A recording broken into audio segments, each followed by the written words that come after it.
Thank you both. Beginning with the longer-term problem, America's population is not replenishing itself over the long term. We will have gaps in the jobs that need to be filled if we are to compete and win against China, Europe, Brazil, other competitors as they go forward. Dr. Zawadzki, you made the point that immigration policy should prioritize the type of immigrants who are most likely to make the biggest economic contribution. You pointed to those who have a job offer, that ebbs and flows with the budget cycle, and it's market-driven rather than government-driven. I know we've only seen the Senate proposal so far in broad outlines. Does their proposal meet those priorities? That's a good question. And I don't mean overall, but looking at the visa, the guest work, sort of the focus on skills.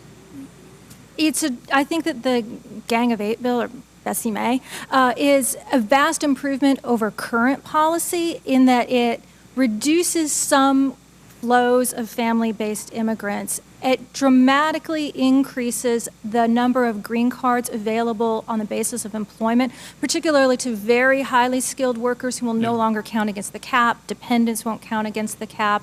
It increases the number of H-1B visas, and that's a good thing. On the other hand, it creates lots of new rules for the H-1B program that might reduce employer willingness to use that program, and that might be of concern. So I think it's better than current policy. Is it ideal? Perhaps not.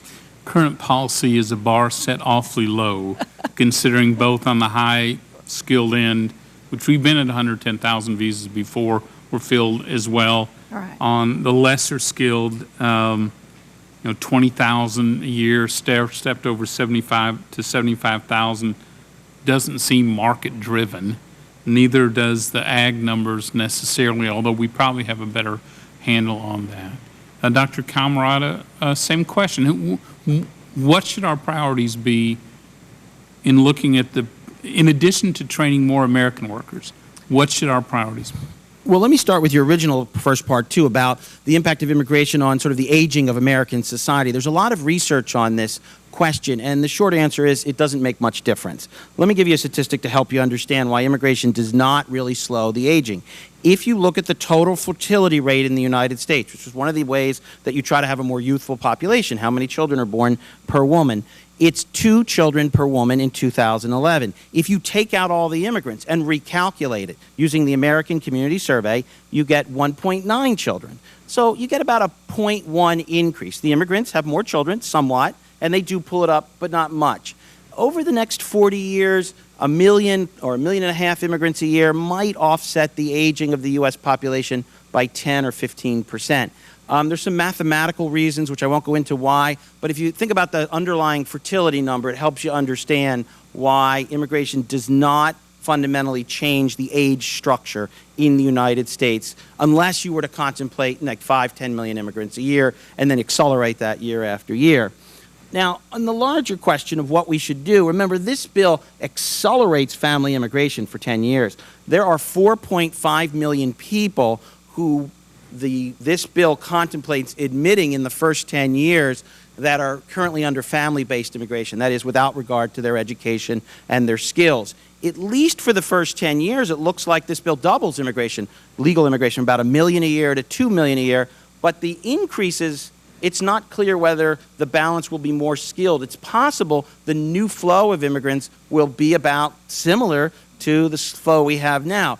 After 10 years, and who knows what's going to happen after 10 years, that might change. But for the first 10 years, this does not increase the flow of skilled because it accelerates family immigration so much. Got it. Can I ask this as a finish up?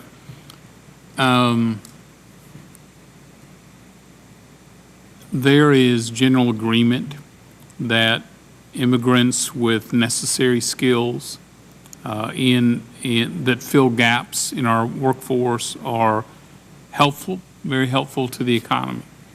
Have any studies been done on what were the impacts of the mid-'80s, the last major immigration reform, where 2.5 million, roughly 3 million were undocumented were legalized, what was their impact?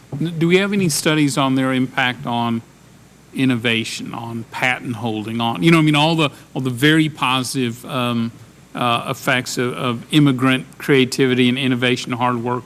What do we know about what happened then? Because we have a bit of a comparison today, only in a larger number. Sure. So, in brief, 1986, IRCA legalized, some almost 2.7 million immigrants who had relatively low skill levels. They were predominantly from Mexico. Very few of them had finished high school. And so we wouldn't expect to see a burst of innovation from that population. And I don't think you would expect to see a burst of innovation from legalizing most of the 11 plus million unauthorized here in the U.S. That where you're going to get those big innovation gains and the business creation, the high tech, is the high skill. Got it. Right.